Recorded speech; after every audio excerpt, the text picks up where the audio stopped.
स्वागत छ यहाँहरुलाई जुन क्लास 12 को अकाउन्टेन्सी को अकाउन्टिङ फर डिभेन्चर भन्ने च्याप्टरले लिएर यहाँ उपस्थित भएका छौं। यो चाहिँ हाम्रो बोर्ड एक्जाममा 4 मार्क्सको लागि सोध्ने हुन्छ र यसमा हामीले मात्र दुईवटा जर्नल एन्ट्री हेर्नु पर्ने छ। इस्यु अफ डिभेन्चर र अर्को रिडम्पसन अफ डिभेन्चर। डिभेन्चर भनेको लङ टर्म लोन हो। लोन लिँदाखेरिको जर्नल एन्ट्री के हुन्छ र तिर्दाखेरिको जर्नल एन्ट्री के हुन्छ। यसलाई एउटा जनरल एक्जाम्पलबाट सुरु गरेर कुनै पनि बिजनेस अर्गनाइजेसन फाइनान्शियली इन्डिपेन्डेन्ट हुँदैन। कहीं न कहीं गएर उलाई क्याश सर्टेजको प्रब्लम आउँछ र त्यो क्याश सर्टेजको प्रब्लम फेस गर्नलाई उले के गरिरहेको हुन्छ, क्याश कलेक्ट गर्छ बाइ इस्युइङ शेयर इस्यु गरेर त्यो क्याश कलेक्ट गरेको हुन सक्छ या बैंकबाट लोन लिएर त्यो प्रब्लमलाई फेस गरिरहेको हुन्छ अथवा अर्को एउटा वे के पनि हुन सक्छ त्यो डिभेन्चर इस्यु गरेर पनि क्याश कलेक्ट गरेको हुन सक्छ।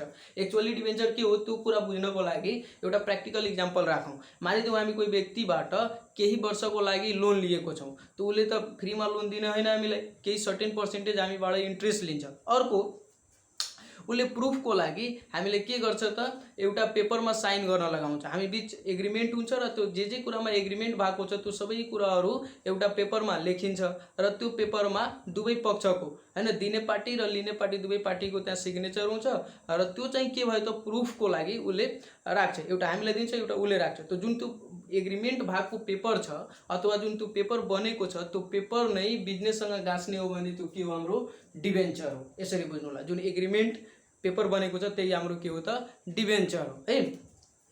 अब हामी बिजनेसको कुरा गर्छौं त बिजनेसमा डिभेन्चर के हो त यसरी बुझ्नु। कम्पनीले कोही लेन्डरबाट पैसा लिनु छ भने हैन, लेन्डरले यतिकै त दिदैन, लेन्डरलाई प्रुफ चाहियो। त प्रुफको रूपमा कम्पनीले के गर्छ त एउटा डकुमेन्ट आउट गर्छ है, एउटा रिटेन डकुमेन्ट दिन्छ। यो दिइसकेपछि लेन्डरले के गर्छ त अब कम्पनीलाई पैसा दिन्छ। लेन्डरले कम्पनीलाई त्यो क्याश दिन्छ। तो यो जुन डकुमेन्ट कम्पनीले दियो यो डकुमेन्ट नै के हो त डिभेन्चर हो। केयर गर्नु होला, यो डकुमेन्ट नै के हो त डिभेन्चर। त्यही भएर डिभेन्चरलाई के भनिन्छ, written document issue by company है। कम्पनीले इस्यु गरेको रिटेन डकुमेन्ट हो र यो डिभेन्चर यतिकै डिभेन्चर भनेर आउँदैन, यहाँ केही सर्टेन पर्सेन्टेज भनेर दिएको हुन्छ क्वेसनमा। 10%, 5%, 3% यसरी दिएको हुन्छ। त जुन यो पर्सेन्टेज दिएको छ त्यो पर्सेन्टेज चाहिँ हाम्रो के हो त इन्ट्रेस्ट रेट हो। अब नर्मल कुरा गरौँ, कम्पनीले के आउट गर्दा पैसा पायो, त्यो डकुमेन्ट आउट गर्दा पैसा पाएको हो। त कम्पनीमा के आयो, क्याश आयो, के गर्यो त त्यो पेपर बाहिर गयो। त्यो पेपरलाई हामी के भन्छौँ त डिभेन्चर। अब त्यो यतिकै यहाँ के दिएको छ, के सर्टेन पर्सेन्टेज दिएको हुन्छ। त सर्टेन पर्सेन्टेज त नर्मल इस्यु गर्दा त्यो डिभेन्चर इस्यु गर्दा के भयो त cash account DR to debenture account. अथवा यसरी बुझौँ, क्याशको सट्टा हामी बैंक पनि युज गर्न सक्छौँ, bank account DR to debenture account. अर्को पनि बुझिराखौँ, जसरी हामीले शेयरलाई पार प्रिमियम डिस्काउन्टमा इस्यु गरेको थियौं, यहाँ डिभेन्चरलाई पनि पार प्रिमियम डिस्काउन्टमा इस्यु गर्न सक्छौं। अर्को तिर्दाखेरिको रिडम्पसन भनेको तिर्दाखेरि जुन लोन लियौं त्यो तिर्नु पनि पर्यो, लेन्डरलाई पछि फिर्ता पनि गर्नु पर्यो टाइम सकिसकेपछि हो। त तिर्दाखेरिको जर्नल एन्ट्री के हुन्छ, तिर्दा हामीले पार प्रिमियम डिस्काउन्टमा तिर्न सक्छौं या त्यो केस आउन सक्छ। अब हेरौँ जर्नल एन्ट्री। इस्यु गर्दा भर्खर हामीले बुझेको कुरा, इस्यु गर्दा के हुन्छ त बैंक ब्यालेन्स बढ्छ या क्याश आउँछ र अर्को बाहिर के गयो त त्यो पेपर गयो। त्यही भएर डिभेन्चरलाई ऋण पत्र पनि भन्छ। के गर्नु होला, ऋण पत्र भनेको लोन भएको पेपर अथवा यसरी बुझ्नु होला कि लोन लिएको छौं त्यसको प्रमाण पेपर हैन। त यसरी हेर्नु, इस्यु गर्दा बैंक बढ्यो, बैंक ब्यालेन्स बढ्यो, बाहिर के गयो त त्यो पेपर गयो, त्यसलाई हामी डिभेन्चर भन्छौँ। यसरी बुझ्नु, डिभेन्चर लोन भएको हुनाले क्रेडिट भयो। अब हामीले के कुरा गरेको थियो, यो पारमा पनि हुन सक्छ, डिस्काउन्टमा पनि हुन सक्छ, अर्को प्रिमियममा पनि हुन सक्छ हो नि। त जसरी हामीले शेयरमा गरेको थियौं हैन, पारमा हुँदा नर्मल एन्ट्री यो भयो। यदि डिस्काउन्ट या प्रिमियममा छ भने हामीले के गरेको थियौं, शेयरमा डिस्काउन्टलाई डेबिट गरेको थियौं, त यहाँ पनि के हुन्छ त डिस्काउन्ट डेबिट हुन्छ र प्रिमियमलाई क्रेडिट गरेको थियौं, यहाँ पनि प्रिमियम के हुन्छ त क्रेडिट हुन्छ। यो याद राख्नु होला। यो भयो इस्युको टाइमको। अब पे गर्दा त पे गर्नुहुन्छ भने पैसा बाहिर जान्छ, पैसा बाहिर गएको हुनाले क्रेडिट भइदिन्छ। अनि के पे गर्नुभयो त यही डिभेन्चर पे गर्नुभयो हैन, या यसको त्यो जुन लिनु भएको थियो तपाईले त्यो पैसा पे गर्नुभयो। त्यो केलाई, लेन्डरलाई। अब हेर्नु त ठ्याक्कै यसको उल्टो एन्ट्री बनाउनु होला। यहाँ त यहाँ लेखिदिनु होला सर्टेन पर्सेन्ट जुन डिभेन्चर छ त्यो डिभेन्चर एकाउन्ट टु बाहिर चाहिँ के भयो त हाम्रो बाहिर गयो cash, so to bank account या क्याश एकाउन्ट। अब हेर्नु होला, अब यसको कुरा गरौँ। त इस्यु गर्दा पार प्रिमियम डिस्काउन्ट र रिडम्पसन गर्दा पनि पार प्रिमियम डिस्काउन्टको केस आउँछ हैन। त हेरौँ त, यदि डिस्काउन्टको केस आएको छ भने इस्युको बेला डिस्काउन्टलाई डेबिट गरिन्छ, जसरी हामीले शेयरमा गरेको थियौं।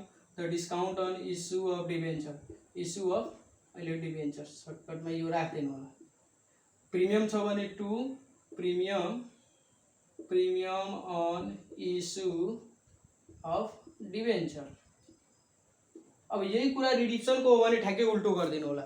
भर्खर हामीले हेरेको थियौँ इस्युमा जे एन्ट्री बनिरहेको छ त्यसको उल्टो यो भन्छ। अघि ब्याङ्क टु डिभेन्चर हुँदाखेरि डिभेन्चर टु ब्याङ्क भयो। अब त्यसै गरी यहाँ हेर्नु त डिस्काउन्ट कुन साइडमा छ, डेबिट साइडमा छ, त यहाँ आएर क्रेडिट भइदिन्छ। र यो प्रिमियम कुन साइडमा छ, क्रेडिट छ, त त्यहाँ गएर डेबिट भइदिन्छ। ठ्याक्कै उल्टो गरिदिनु होला। त यहाँ राखिदिनु होला प्रिमियम अन, यहाँ के छ त रिडिप्सन तिर्दाखेरि, त रिडिप्सन अफ डिभेन्चर र डिस्काउन्ट छ भने to discount on redemption of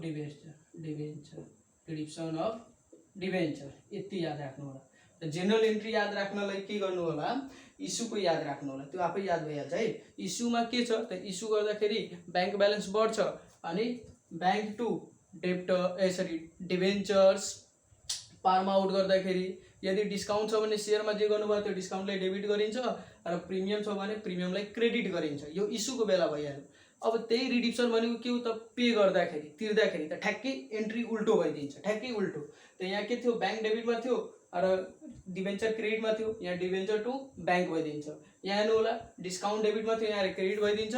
यदि प्रिमियम यहाँ क्रेडिटमा छ त्यहाँ गएर डेबिट भइदिन्छ। यसरी बुझ्नु होला, एकदम नर्मल। अब लजिकको कुरा गर्नुहुन्छ भने रिडिप्सन भनेको तिर्दाखेरिको। अब तिर्दा तपाईँले बढी तिर्नु भइरहेको छ भने, लेट सपोज पार भ्यालु 100 रुपियाँ थियो, अब तपाईँ प्रिमियममा तिर्नु भइरहेछ भनेको 110 रुपियाँ तिर्नु भइरहेछ। यो तपाईँलाई 10 रुपियाँ लस भएको हो नि त, बढी तिर्नु भइरहेछ हो। त लस भएको हुनाले अल एक्सपेन्सेस लसेस के गरिन्छ, डेबिट गरिन्छ। सो यो डेबिट भएको हो क्या। अब डिस्काउन्टमा तिर्नु भइरहेको छ भनेपछि 90 मा तिर्नु भइरहेछ, त तपाईँलाई फाइदा हो। त डिस्काउन्टमा तिर्नुभयो भने फाइदा भएको हुनाले क्रेडिट भएको। लजिक चाहिँ यो हो होइन। त्यो लजिकमा जानु छैन भने नर्मली यो याद राख्नु होला कि के छ, ठ्याक्कै यसको उल्टो बनाइदिनु छ, यहाँ उल्टो गरिदिनु छ। अर्को एउटा के पनि याद राख्न सक्नुहुन्छ भने इजीको लागि, यहाँ हेर्नु त ब्याङ्कसँग डिस्काउन्ट हुन्छ, यहाँ पनि ब्याङ्कसँग डिस्काउन्ट छ। अर्को डिभेन्चरसँग प्रिमियम छ, यहाँ डिभेन्चरसँग प्रिमियम। त्यसरी पनि लर्न गर्न सक्नुहुन्छ। ब्याङ्कसँग डिस्काउन्ट हुन्छ, डिभेन्चरसँग प्रिमियम हुन्छ। अब एउटा अझै के कुरा दिमागमा राख्नुपर्ने छ भने, यदि रिडिप्सन, केयर गर्नु होला, यदि रिडिप्सन प्रिमियममा हुँदैछ भने, डिस्काउन्टको कुरा होइन, प्रिमियममा छ भने, यदि रिडिप्सन प्रिमियममा छ भने यहाँको एन्ट्रीलाई इफेक्ट पर्ने हुन्छ है। केयर गर्नु होला, यदि यो प्रिमियममा छ, तिर्दाखेरि प्रिमियममा तिरेको छौँ भने यसको एन्ट्रीले यो इस्युको एन्ट्रीलाई इफेक्ट गर्छ प्रिमियममा छ भने। त त्यो बेला के भइहाल्छ, प्रिमियममा तपाईँ तिर्नु भइरहेछ भने तपाईँले लस हुन्छ हो। त लस भएको हुनाले यहाँ के आइदिन्छ त, loss on issue of debenture. त्यसपछि मात्र यो डेबिट साइडमा यसरी थप्नुहुन्छ भने के हुन्छ त, डेबिट र क्रेडिटको ब्यालेन्स मिल्दैन। त्यो मिलाउनको लागि अब हामीले के गर्नु पर्यो, त्यो लस के भएर भएको हो त, प्रिमियममा रिडिप्सन गर्दा या रिडिम गर्दा प्रिमियम तिर्दा हैन। त त्यो यहाँ लेखिदिनु होला। क्रेडिट साइडमा के लेखिदिनु होला त, टु यहाँ जे छ premium on redemption of debenture र एमाउन्ट जुन हुनेछ त्यो सेम हुनेछ। यहाँ तपाईँको जति एमाउन्ट हुनेछ त्यही एमाउन्ट यहाँ पनि र यो लसमा पनि। बस केयर गर्नुपर्ने एउटा यही नोट छ।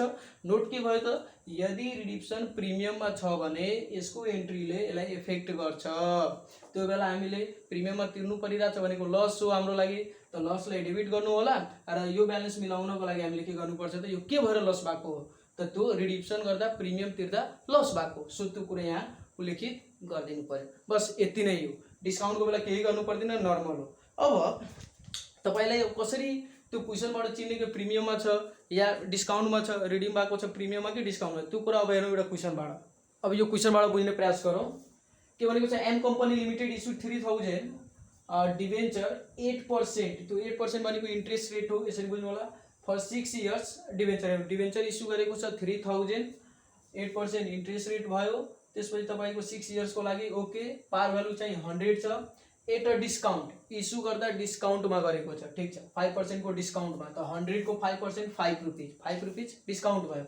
एन्ड रिडिमेबल भनेको तिर्दाखेरि प्रिमियममा तिरेको छ। त केयर गर्नु होला, तिर्दा यदि प्रिमियममा छ भने त्यो एन्ट्रीले भनेको रिडिप्सनको जुन एन्ट्री बनेछ त्यो एन्ट्रीले इस्युवाला एन्ट्रीलाई इफेक्ट गर्नेछ। अब यसको चाहिँ एन्ट्री हेर्नु होला। यहाँ त्यो इस्यु गर्छौँ भने ब्याङ्क एकाउन्ट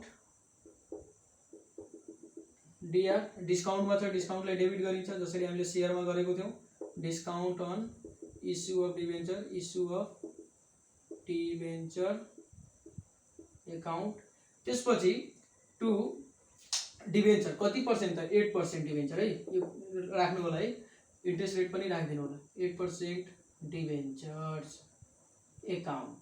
अब यहाँ चाहिँ के गर्नुपर्ने हुन्छ, जहिले पनि पार भ्यालुले मल्टिप्लाई गर्ने 3000 इन्टु पार भ्यालु चाहिँ कति छ त 100, यो भयो। अब डिस्काउन्ट चाहिँ 3000 सेयर इस्यु गरेको छौँ, डिस्काउन्ट चाहिँ 5% भनेपछि 5 रुपिज, त पाउने कति भयो हामीले 3000 इन्टु 100 मा 5 डिस्काउन्ट छ भनेपछि 95, यो भयो। अब हामीले भर्खर के डिस्कस गरेको थियौँ कि यदि रिडिप्सन प्रिमियममा छ भने यो एन्ट्रीलाई इफेक्ट पार्छ हैन, तब त्यसमा हामीले के थप्नु पर्ने हुन्छ, लस हुन्छ। तपाईँ प्रिमियममा तिर्नु भइरहेको छ भने तपाईँलाई घाटा हुन्छ, त घाटाले के गर्नुपर्छ, यहाँ loss on issue of debenture भनेर हाल्नुपर्छ, डिभेन्चर एकाउन्ट। यसमा कति हुन्छ यो छोडिदिनु होला एमाउन्ट। त्यसपछि क्रेडिट साइडमा पनि हाल्नु पर्यो, ब्यालेन्स गर्नलाई, डेबिट क्रेडिट इक्वल गर्नलाई। त यो के भएर लस भएको त प्रिमियममा रिडिप्सन हुँदाखेरि, त premium on redemption of debenture, अब यसको एमाउन्ट पनि यसले छोडिदिनु होला। अब यसपछि हेरौँ बी नम्बरको एन्ट्री अनि नेरेसनको कुरा गर्छौँ। तपाईँको तिर्दाखेरि त ठ्याक्कै उल्टो हुन्छ, तिर्दाखेरि debenture account 8% debenture account DR, डिभेन्चरमा जहिले पनि ओरिजिनल भ्यालु हालिन्छ 3000 इन्टु 100। अब यो प्रिमियममा छ, त प्रिमियममा छ भने ठ्याक्कै यसको उल्टो हुन्छ, प्रिमियम के हुन्थ्यो क्रेडिट हुन्थ्यो, त्यहाँ आएर डेबिट हुन्छ। अब यसरी बुझ्नु होला, डिभेन्चरको तल प्रिमियम हुन्छ, ब्याङ्कको तल डिस्काउन्ट हुन्छ, त डिभेन्चरको तल के हुन्छ प्रिमियम, त premium on redemption of debenture. त्यसपछि टु ब्याङ्क एकाउन्ट। अब हेर्नु होला यहाँ प्रिमियम रिडिप्सन त भनेको 3000 सेयर छ, कति पर्सेन्ट प्रिमियम, त कति पर्सेन्ट यहाँ भनेको छ हेर्नु त 10%, त 100 को 10% भनेको 10 इन्टु 10 गरिदिनु होला, यो भइदिने भयो 3 लाख, यो चाहिँ हाम्रो 30,000 र यो चाहिँ अलटुगेदर 330,000, ब्याङ्क कलुमा 3,30,000 हामीले तिर्नु पर्यो। अब यसमा हेरौँ, यो अब 3 5 जा 15 भनेको 15,000, यो जुन हाम्रो छ त्यो भइदिन्छ 3 लाख सेयरमा 3 लाख, अब यो भइदिन्छ 285,000, 2,85,000। अब रहेको कुरा यो लस अन इस्यु, त यसमा कुन एमाउन्ट हाल्ने, त यो वाला एमाउन्ट प्रिमियम कति छ 30,000 त्यो हाल्दिने दुवैमा, यहाँ पनि 30,000 र यहाँ पनि तपाईँको 30,000। बस अब नेरेसन चाहिँ हामी हालिदिन्छौँ बिइङ इस्यु अफ 8% डिभेन्चर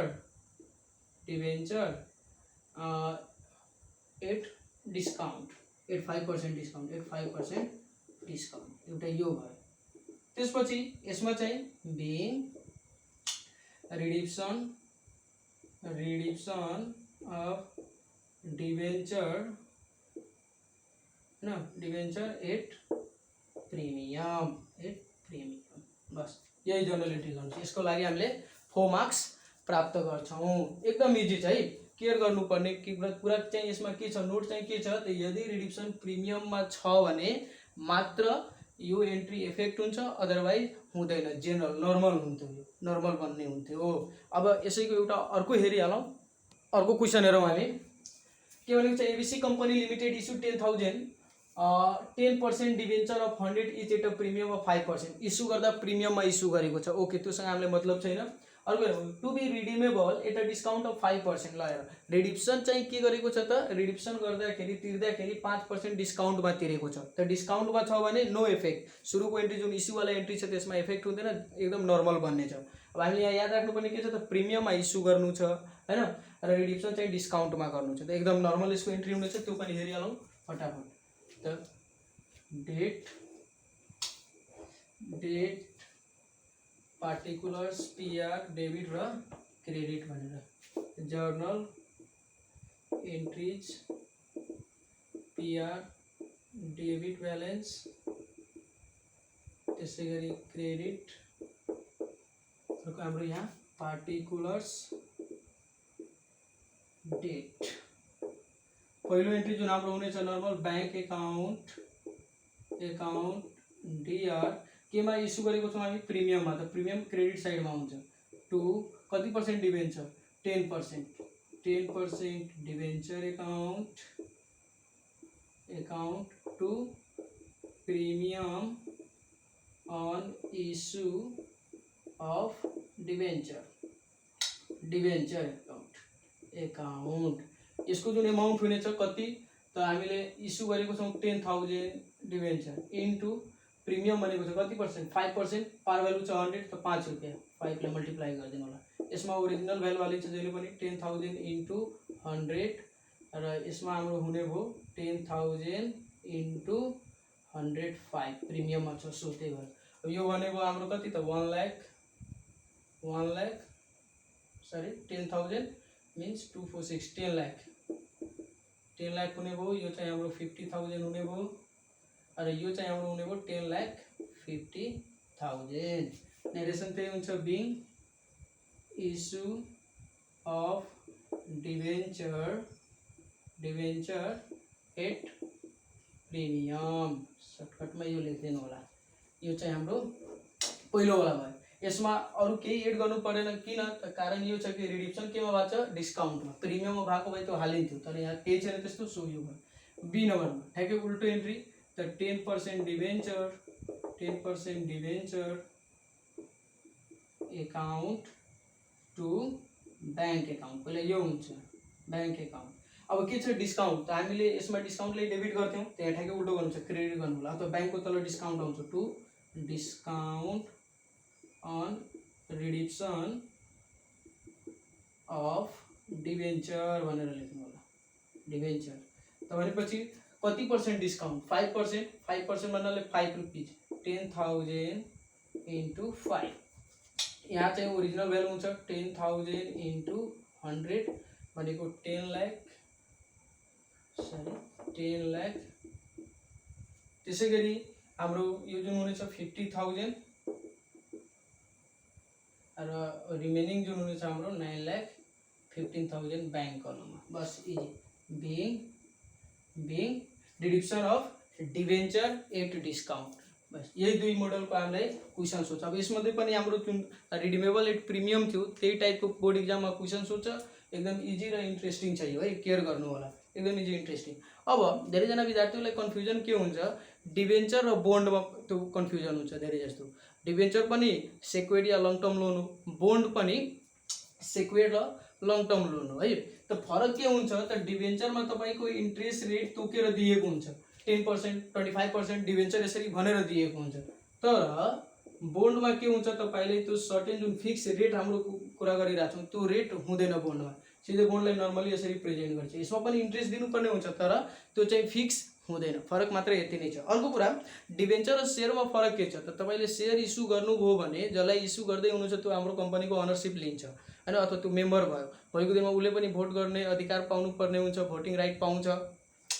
अर्को डिभेन्चरको चाहिँ के छ त तपाईँले डिभेन्चर या लोन लिँदै हुनुहुन्छ भने उसले चाहिँ हाम्रो कम्पनीको अनरसिप पाएन, उसलाई के छ त खालि आफ्नो इन्ट्रेस्टसँग मतलब छ, यो केयर गर्नुपर्ने हुन्छ। अर्को डिभेन्चर हाम्रो लोन हो भने सेयर चाहिँ हाम्रो के हो त क्यापिटल हो, यसरी बुझ्नु होला। यतिकै फरक छ, सानोतिनो फरक छ, र हामीले गर्नुपर्ने एन्ट्री चाहिँ मात्र यो दुई किसिमको, त्यो मध्ये पनि भिभिआई चाहिँ प्रिमियम होला, है, केयर गर्नु होला, रिडिमेबल एट प्रिमियम होला। बस आजलाई यति नै, धन्यवाद।